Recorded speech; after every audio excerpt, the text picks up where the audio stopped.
The Assembly will hear an address by His Excellency Andrei Nirana Rajulina, President of the High Transitional Authority of the Republic of Madagascar.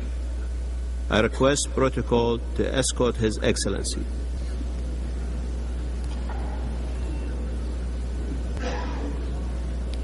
On behalf of the General Assembly, I have the honor to welcome to the United Nations His Excellency Andrei Nirana Rajulina, President of the High Transitional Authority of the Republic of Madagascar, and to invite him to address the Assembly.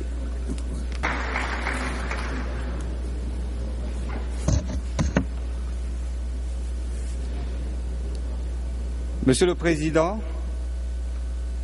Monsieur le Secrétaire général, Mesdames et Messieurs les chefs d'État et de gouvernement, honorables délégués, Mesdames et Messieurs, après 3 ans de crise politique et après 3 ans d'absence, Madagascar est aujourd'hui fier de retrouver sa place ici parmi vous dans le concert des nations.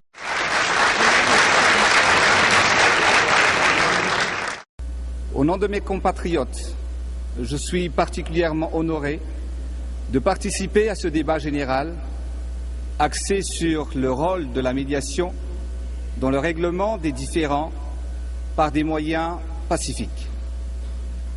En effet, les crises qui se sont succédées à travers le monde et tout récemment dans le nord de l'Afrique démontrent l'importance et l'actualité de ce thème. Madagascar a traversé, qui vient de connaître justement une étape décisive grâce au concours de la médiation internationale qui a permis aux Malgaches de trouver entre eux un consensus porteur d'espoir. Aussi, permettez-moi tout d'abord de rendre un vibrant hommage à son Excellence Feu Dag Hammarskjöld, ancien secrétaire général de cette grande organisation, pionnier de la diplomatie préventive et architecte du concept de maintien de paix dont nous venons de célébrer le 50e anniversaire de sa disparition tragique. Durant son mandat, il n'a cessé d'œuvrer pour renforcer la légitimité de l'Organisation des Nations Unies dans la résolution pacifique des différends internationaux et maintenant encore, nous lui devons en grande partie la reconnaissance universelle des vertus de la médiation pour résoudre les tensions, voire les conflits. Nous venons de commémorer les événements tragiques du 11 septembre 2001 qui ont ébranlé cette ville de New York et même le monde entier. Nous sommes aussi à 10 ans de l'année des Nations Unies pour le dialogue entre les civilisations. Une année durant laquelle le dialogue des cultures et la culture du dialogue ont été promus sur la scène internationale afin de combattre le choc des civilisations. Mais quand on parle de conflit, on se réfère à 2 idéologies différentes qui ne défendent pas les mêmes intérêts. Cela peut concerner 2 pays ou 2 régions ou encore un gouvernement et son peuple.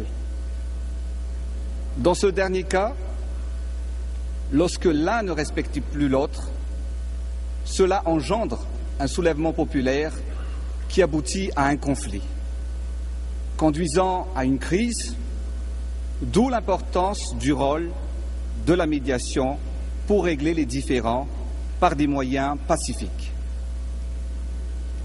C'est en ce sens que toute médiation devrait recueillir les informations à leur source et constater de visu les réalités prévalant sur le terrain du conflit avant de proposer une solution qui serait durable et acceptable par tous.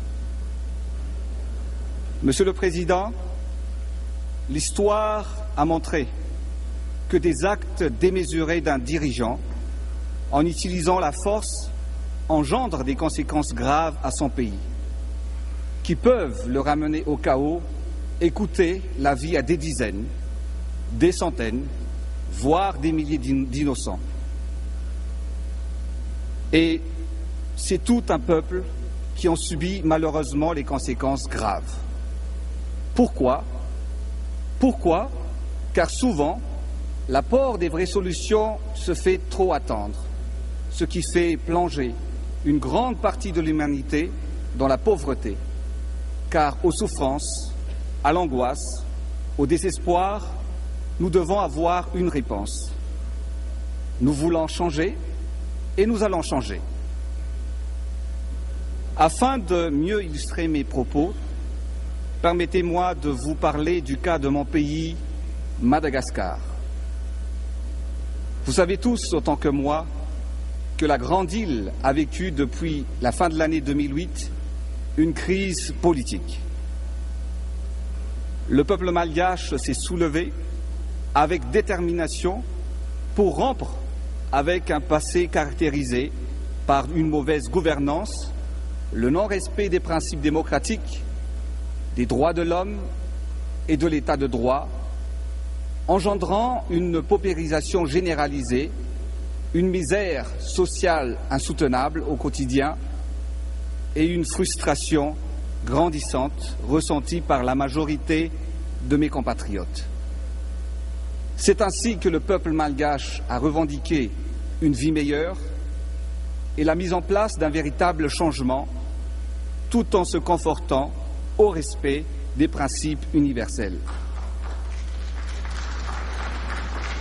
Monsieur le Président, Excellences, Mesdames et Messieurs, à un moment où la recherche d'une sortie de crise passe par les principes de gestion consensuelle et inclusif d'une transition, et au moment où ce consensus s'avère difficile à obtenir,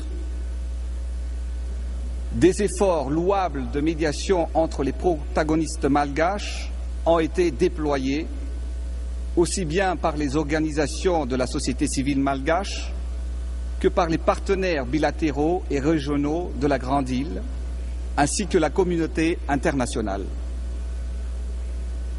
Je me permets de citer ici et de saluer fortement les efforts inlassables et patients de l'équipe de médiation de la communauté de développement d'Afrique australe, qui est la SADC, structure régionale mandatée par l'Union africaine, et également les initiatives sans relâche effectuées par d'autres entités telles que l'Organisation des Nations Unies, l'Organisation internationale de la francophonie et la Commission de l'océan Indien.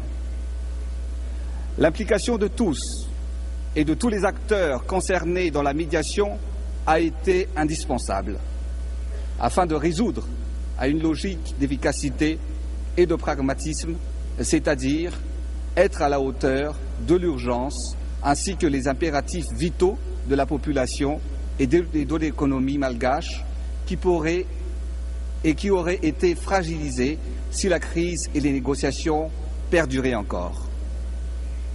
Monsieur le Président, le peuple malgache était patient et a fait preuve d'un courage sans pareil dans la résolution pacifique de la crise politique, et ce, d'une manière exemplaire, malgré toutes les restrictions économiques et sociales, ainsi que l'absence d'aide internationale dont il a souffert durant ces 3 dernières années.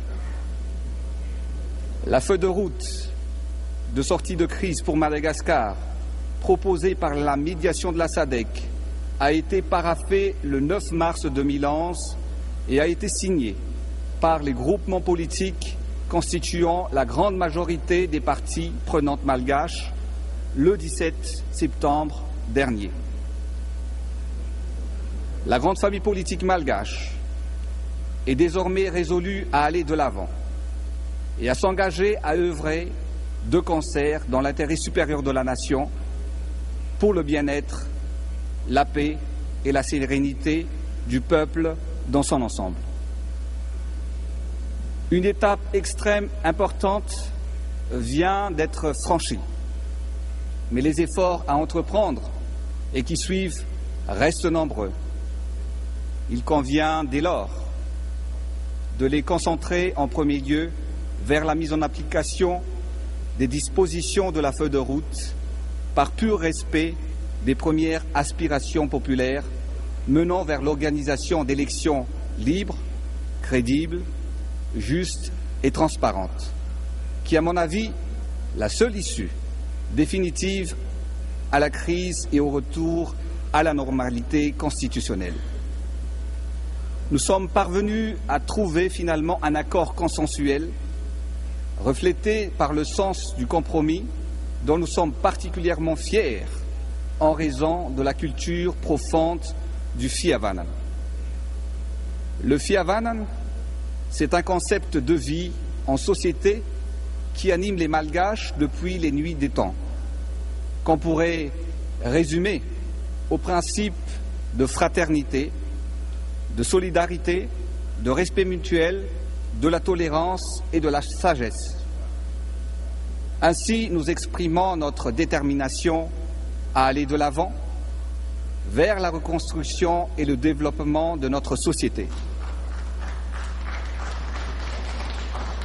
Pour ma part, je ne ménagerai aucun effort et ferai tout mon possible pour que les actions aboutissent pleinement aux résultats attendus et qu'elles soient rapidement couronnées de succès. Dès lors, je lance un appel solennel à la communauté internationale afin d'apporter sa contribution individuelle et groupée nécessaire à leur mise en œuvre. J'attire particulièrement l'attention des Nations Unies sur l'action qu'elle doit entreprendre dans l'évaluation des besoins électoraux de Madagascar, afin qu'un calendrier électoral établi dans un cadre crédible, neutre, transparent et indépendant, fondé sur le respect des droits fondamentaux et des normes internationales, puisse être fixé dans les meilleurs délais possibles. Monsieur le Président, Excellences, Mesdames et Messieurs, l'histoire nous enseigne que même après l'usage de la force, toute guerre et tout conflit se termine toujours autour d'une table. Cela démontre clairement que la médiation peut être choisie comme une alternative aux armes. Nous sommes contre l'utilisation de toute forme de répression, quelle qu'elle soit. Il est tout à fait possible de résoudre les différends par des moyens pacifiques, comme c'est le cas de Madagascar, en recourant à un procédé plus efficace comme le dialogue. Le monde évolue, le monde change, et nous tous, dirigeants ici, voulons un monde meilleur pour nos peuples respectifs. Oui, Mesdames et Messieurs, c'est possible et nous pouvons le réaliser. Je vous remercie de votre attention.